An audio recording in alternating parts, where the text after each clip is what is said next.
অনেক দিন আগের কথা। সেই গ্রামে ছিল টুসি নামে এক বোবা মেয়ে। মেয়েটি ছিল বেশ ভালো, বোবা হলেও সবার সব কথা রাখত। তার ছিল ছোট্ট একটি কুটুরি। সেই কুটুরিতে সে নিজেই ফলমূল চাষ করত, আর সেই খাবারগুলো সে না খেয়ে রেখে দিত গ্রামের সেই পুরনো কালু কাকের ডাকাতের জন্য। ডাকাত দলগুলো এ বাড়ি ও বাড়ি থেকে সব বাড়ি থেকে ফলমূল নিয়ে আসতো। ঠিক তেমনিভাবে টুসির বাড়িটিও কালু কাকের দলটা ছাড়েনি। আর টুসিও প্রতিদিন কালু কাকের জন্য খাবারগুলো নিয়ে দাঁড়িয়ে থাকতো। টুসির বেশ আনন্দ লাগতো যখন কালু কাকের দলগুলো এসে তার থেকে একটি একটি করে খাবার মাথায় করে নিয়ে যায়। তখন তার বেশ খুশি লাগে। তার মনে হয় সে তার আত্মীয়দেরকে খাবার দিচ্ছে। সে বোবা বলে তো কেউই তার বাসায় আসে না। ওইদিকে কালু কাক তার দলবল নিয়ে চলে এলো টুসির বাসায়। কালু কাকার এখন আর অন্য কোনো বাসায় যায় না, শুধু টুসির বাসা থেকেই ফলগুলো ডাকাতি করে নিয়ে যেতে আসে। কিন্তু ডাকাতি করবে কীভাবে? টুসি তো সামনেই থাকে, বরঞ্চ ড্যাব ড্যাব করে চেয়ে থাকে। টুসির বেশ আনন্দই লাগে।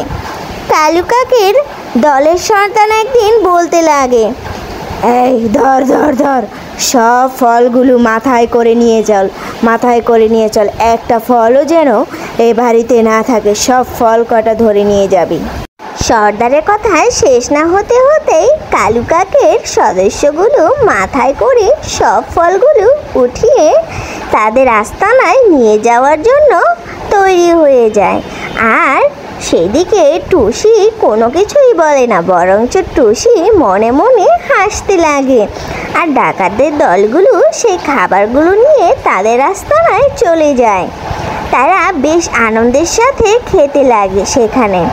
আর ডাকাতের দলগুলা ভাবতে থাকে টুসি মেয়েটি কিছু বলে না কেন তাদেরকে। এ নিয়ে তাদের মাঝে কিছু কিছু কথা আলাপ চলতে থাকে। ঠিক সেই সময়ে কোথা থেকে যেন টুনি চলে এলো। আর টুনি চলে এলেই বলল, ছি কালু ভাই, তোমাদের কি লজ্জা করে না? তোমরা কেন চুরি করো, ডাকাতি করো? তোমরা একটা বোবা মেয়েকেও ছাড়োনি। প্রতিদিন সেই বোবা মেয়ের ফলগুলো তোমরা নিয়ে আসো। তোমাদের কি লজ্জা করে না? মেয়েটি হচ্ছে টুসি, মেয়েটি একদমই বোবা, বরং সে না খেয়ে তোমাদেরকে ফলগুলো দিয়ে দেয়। তোমাদের মনে কি একটু মায়া লাগে না? তোমরা এক্ষুনি এই ফলগুলো টুসিকে দিয়ে আসবে, আর একদম দেরি নয়, চলো আমার সাথে। তখন ডাকাত দলের সবাই তাদের ভুল বুঝতে পারে আর ফলগুলো তাদের মাথায় নিয়ে টুনির সাথে টুসির বাড়িতে আসে। আর টুনি এসেই বলতে লাগলে, টুসি বোন বাড়িতে আছো? একটু এদিকে এসো না গো, তোমাকে যে আমাদের খুব প্রয়োজন। যখন টুসি বাড়ির ভেতর থেকে আসে তখন টুনি কালু কাকের দলদের জন্য ক্ষমা চায়। আর তারা বলে, আমাদেরকে ক্ষমা করে দিও বোন, আমরা বুঝতে পারিনি।